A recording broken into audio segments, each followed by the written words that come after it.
I mean, Bernie, isn't it? We talk about terrible strikers, and we've had a fair few of our own at Middlesbrough over the years. No, I mean, the top striker this season, I think, has got 10 goals. If I had 10, obviously, before the epidemic, if I had 10 goals at this time of season on 40, 50 grand a week, I'd be hiding under the bed with the curtain shut. You know, I don't think it embarrasses centre-forwards these days. Mark was talking about his centre-forwards. Well, our striking force, 3 strikers cost 26 million between them. 26, 27 million. And, you know, the amount of goals, or lack of goals is disturbing. You know, but I don't know our network who actually brings strikers in. Because we have had some incredibly bad strikers that cost millions of pounds. £12 million. Afonso Alves springs to mind. £8 million Macaroni. They're going about Macaroni as if he's some kind of god. Macaroni cost £8 million. He probably scored about 8 goals. Everybody remembers his semi-final goal. That's all well and good. But we never won the competition the UEFA Cup. But Dong-Gook Lee, you know, Rudy Gestede. Rudy's been injured. He was injury prone. He came. He's not played a lot. I don't know who's responsible for bringing in the strikers. I wish they would come and ask my advice before they sign him. Jordan Rhodes, can I get wanted him? Your last successful goal scorer, is it Ravanelli? Does it go that far back? Mark Viduka, probably. Oh no, we were spoiled, Malcolm, with Matt Viduka, Jimmy Hasselbank, Yakubu. They were 3 outstanding strikers. We're going from one extreme to the other here. Yeah. There's not many. The strikers are not like that now, but are they? They're not out and out goal scorers, are they? You're not like yourself or Malcolm. Well, Malcolm sent me a piece of paper years ago. Bernie, I don't know if you're aware. It was one of the posh papers, the Telegraph or the Mail. I don't read crap. Anyway, he sends me this thing in the post. Maybe you should be striking coach. You're the last player to score 20 league goals. Now that was in '89. This is 2020. We've spent millions of pounds in guys that couldn't hit a 2-story building. So I'd like to know who's responsible, because the manager always gets the blame, but there's more than him bringing in the strikers. And I'm a striker. You couldn't break them out. We've got 2 strikers. We got Charlie White and we got Grigg. Charlie White has scored 6 goals. This is in the League One, and Grigg has got 2. Yeah, well, that's our front runners, you know. They're getting away with what they've got 10 or 2 of them. No. But it's crazy just to have that many. If you got 6 or 2 goals in a season, you'd be going absolutely berserk, wouldn't you, the 2 of you? Were you embarrassed? Yes. Yeah. I would be embarrassed by it. And that's in League One, Malcolm. It's not in the Premiership. You know, they're playing against League One centre-backs. And Grigg's got 2 goals. 2 goals this season. Yeah, but are managers demanding enough of forwards these days? I'm not so sure that they are. I don't see any criticism, Malcolm. The modern day manager doesn't seem to criticise the players. Yeah. Bruce Rayek used to do it publicly in the national and local papers and hammer you and say you're not good enough and you want to stay behind and train a bit more and try to motivate you. But now they're scared of upsetting everybody. Bernie, what would Bruce Rayek have said to you if you had 2 goals at this point? Well, I tell the story, Dave. It was Christmas time, and I had scored about 18 goals at Christmas. I was on a high. I was feeling good. I was doing well. And the secretary... Did you get a turkey? What? Did you get a turkey? I'll come back to that. So the secretary phoned me and says, Bruce wants to see you. I says, what's it about? She says, I don't know. So I goes into Ayrson Park, through the gates, by the reception, up the stairs to Bruce's office, knocks on the door, goes in, take a seat, and I see a bit of paper in front. I think, contract this, you know. I walked in with a swagger, and he had a piece of paper. I'm sure you know about it. A piece of paper. There was 20 things on it, and he turned it round and he went, "When you can do these, you will be a good player." And I looked at it. Can't head the ball. Caught offside. Pass when it's on, not when you feel like it. I came out depressed. Now I would like to know, you know, what they've gave previous strikers like. You know, previous strikers that's went under Steve McClaren, Michael Ricketts. What did McClaren give him when he went in the office? A beef burger, I think. Well, probably, yeah, you're probably right. I tell you about all the meat, yeah. Anyway, so that's the kind of motivation that Bruce had. So 18 goals at Christmas, we're talking Middlesbrough strikers, 10 goals. You know, nobody said when I went to Manchester City, the first day I was there, we did a training session. After the training session, we were walking in, and Dennis Law was there at the time. Oh. Now, Dennis was finishing, that season he was finishing, packing in. He stayed outside, and I watched him, because I used to love Dennis. I watched him, and he got 3 apprentices, and he got them to cross the ball from different wings, different heights, and he stayed there for about half an hour, 40 minutes. He'd done that 3 times a week, where he would get apprentices to cross the ball to him, and he would finish. After a training session, he wasn't obliged to do it. It's just something that he wanted to do, and that was at his end of his career. Yeah. Mickey, staying back and doing that. Yeah. Mickey, I used to do exactly the same. Exactly. When I was a player, I would do anything between an hour and 2 hours of finishing, and it was trying to get lads to come and cross the ball for you. That was the hard thing. They just wanted to go and get a shower and go and get lunch. And I remember in the England squad, and I would want to do something after training to work on my finishing. The best fella ever was Peter Shilton. I've never known a man work so hard as he did, and he was just a joy. And I could feel myself just getting better and better and better, and it was thanks to him, in a small way, but nevertheless, it was thanks to him. But you do get better, Malcolm. Practice, people say practice makes perfect. And it's true, the more you practice, the better you get. Anything, snooker, golf, cricket, whatever you do, if you practice and practice, you've got to get better at it. So why would a strike not finish? Cricketers are in the nets from morning till night. Yeah, exactly. I think there was a golfer, wasn't there, that was once accused of being lucky, and he famously said that that the more I practice, the luckier I get. Yeah, that's true. Never a truer word said. And guys, we're running out of time. So one last question to finish. I mean, it's for the 3 legends. What's been life like since the 3 legends, and more importantly, what's life like for your club going to be in the next 12 months? Bernie, you start with Bernie. So what's the first question, Dave? Yeah, what's life been like in the last? It's 8 years without 3 legends. So give us a quick summary of what have you been doing for 8 years? I was fortunate when the radio show finished. I got a job at the football club. I host the lounges and match day, and I've been doing that ever since the finish of the radio station. So that's good.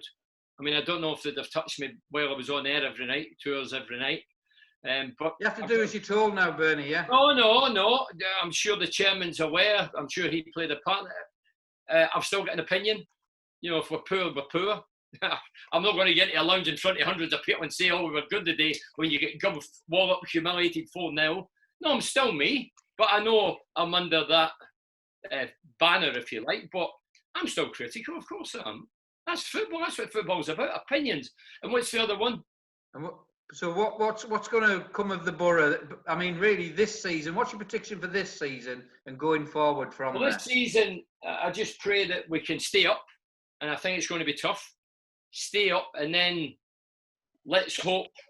I don't know, the money situation's loads of speculation, but I don't deal with speculation. Let's hope that Woodgate can get some money at his disposal and spend it wisely and wheel and deal in the transfer market. But that's easier said than done. Because if there isn't money, it's not going to get much better, is it? No, we'll huff and puff and just battle on. Don't get us wrong. Over Steve Gibson spent money galore. The fantastic training ground. He promises cup. We got the Carling Cup 2004, UEFA Cup final with some of the biggest names in the game: Janino, Rav, Emerson, all these guys. All the glamour's been there, but that's come and gone. And now we need to face up to reality. Is it ever coming back, Bernie? Can I just say, one of the biggest jokes is people say to me, Steve Gibson should sell the club. I'll ask you, the fan who's watching this, who would buy Middlesbrough Football Club? Some people regard Teesside as the backside of Britain. Let's be realists here. I'm a realist, not a fantasist. Two people say, are we a sellable asset? Would anybody buy Middlesbrough Football Club? Come on. It's time to waking up, man. Steve Gibson has backed it to the hilt, continues to do it. He can't go on forever. But who would buy Middlesbrough? I understand you asking the question, Bernie, but if you don't avoid relegation when the restart happens, then the mess is even going to be greater. I would totally agree, Malcolm. I don't know what would happen if we get relegated. It would be absolutely disastrous. For the we'll have to bring back Bruce Rioch, Tony Mowbray and Bernie Slaven. What got us out of it last time? Am I playing? Yeah. Now you're coaching the defence, Bernie. Oh, well, I might as well. Steve Brown used to take the attackers. Leave the defender who'd never scored the goal. Yeah, you're right. I know, that was... Tell that to your mate, Dave. That was the craziest ever decision in football, I know. Malcolm, what about yourself? What's the next 12 months? Go on, give us your dream world of Newcastle United over the next 12 months. Well, I think important when the restart happens is to pick up enough points to make sure that relegation doesn't happen. And I think that Newcastle will do that. But I think this is going to be one of the most exciting times ever in the history of Tyneside and Newcastle United, in terms of the takeover happening, and change is going to happen. You know, that there will be a lot of players moving on, and heaven knows what's going to be brought in. The people who are looking to take over, they will ensure that the club gets success. And you know, it's 51 years since Newcastle won a trophy. And right. I can see that changing in the next few years. I really can.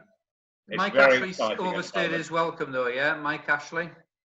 So, he's a good man. Mike Ashley's a good man, Malcolm. He is a unique businessman, I have to say, but his business acumen doesn't do well for a football club. Sports Direct have done very well out of Newcastle United, no matter what he says. Mickey, what about yourself? Sunderland, I guess you're dreaming of them bounce back in 12 months' time, but you can't be feeling confident, are you? No, not at all, you know. And you asked us about what we're doing nowadays as well. I had a bad time after the Legends finished. I had a lot of problems for a couple of years. I got over that. And then I found myself doing a project out in Kenya, in Africa. I went out there, a little football team that was named Sunderland. And I went out there and tried to look after them a little bit. And I was going out 3-4 times a year. And I've eventually put water into the school and there and everything. And so I've enjoyed doing that for 5 years. And then after that, there's a lady who was becoming, I know Bernie will not believe this, but there was a lady becoming the mayor of Sunderland. And she asked me to be a consort for 2 years. And I thought about it long and hard, and I decided to do it eventually. So I went as the consort for the mayor for 2 years, and every day. Excuse my ignorance. What's a consort's role? Just to go to every function, to make sure every function runs properly, and to do all the charity work for the council for them 2 years, and raise money for all different things throughout Sunderland. You know, the schools, all the charities, handicap things, and all every kind of charity. So we did. You don't have to wear a chain, do you? I beg your pardon? You don't have to wear one of those chains, do you? I did, yeah.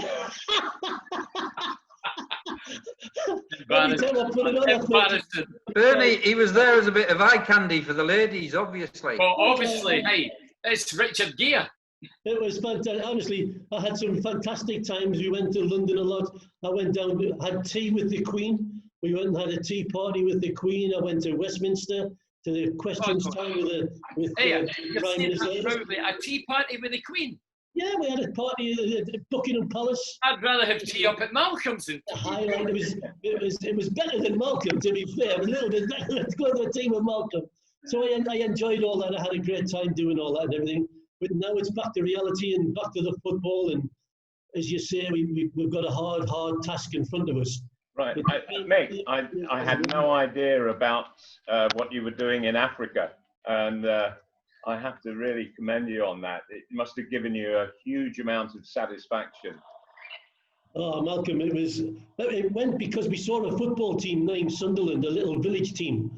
So I went over with a few friends of mine, the supporters, who saw I was going over. They supported me financially a little bit. We went over, this team had nothing. They had no boots, they had no strips, balls, and we took everything over. We put an advert in the paper in Sunderland, and we got a 30-foot container full of stuff to take over there. So we sent the container over. We went over there and met it, and we got there and we distributed all the stuff for the team and everything. And there was a little school there on the same pitch. We went to see them. 600 kids. No socks, no shoes, no clothes. So we. Mickey, I didn't see you being to the charitable back in '86. We had no boots, no strips, no gear. Yeah. It just sounds like Middlesbrough, doesn't it? Yeah, '86. Yeah. But then they didn't have any water in the school or anything, so I went back on my own, and I went back for 5 years on my own to pay for the water to get into the school. I had a pipe laid from a well about half a mile away. Hey, I've always said you're a good plumber. You're a good plumber, you.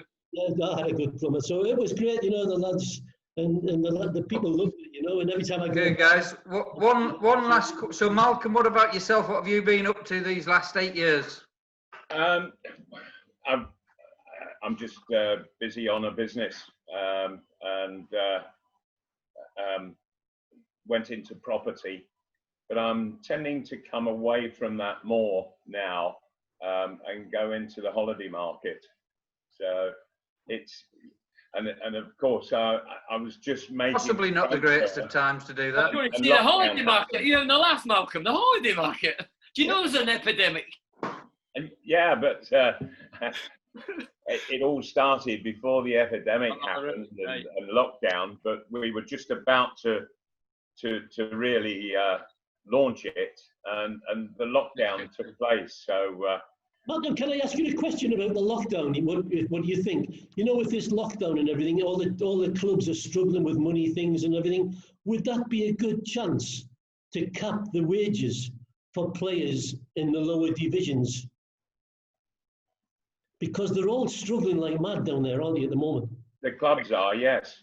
Yeah. Yeah, the clubs are seriously wouldn't that struggling. To get a cap on all the wages? And I think so, yes. The Football League should take a hard look at itself. There are going to be clubs who could well go under because of this lockdown. Yeah. And it's going to be some tough times, isn't there? There's no doubt about that. Guys, listen, we'd love to. Unfortunately, we've run out of time on Tees Life's Boro Backtrack this week. We'd love to get you back on again in another time. In the meantime, thank you to everybody for joining us on Tees Life's Boro Backtrack in association with Domino's Teesside, branches right across the region for the best place for pizza. So our thanks for the time and for sharing memories and reuniting today to Bernie Slaven, Malcolm McDonald and Mickey Horswell. It's been brilliant to see you back, guys. Let's hope it's not the last time. Goodbye, Boris, as well. Get Boris, put him in the fire. Put him in the fire. Join us next week on Tees Life's Boro Backtrack. Thanks to the three legends.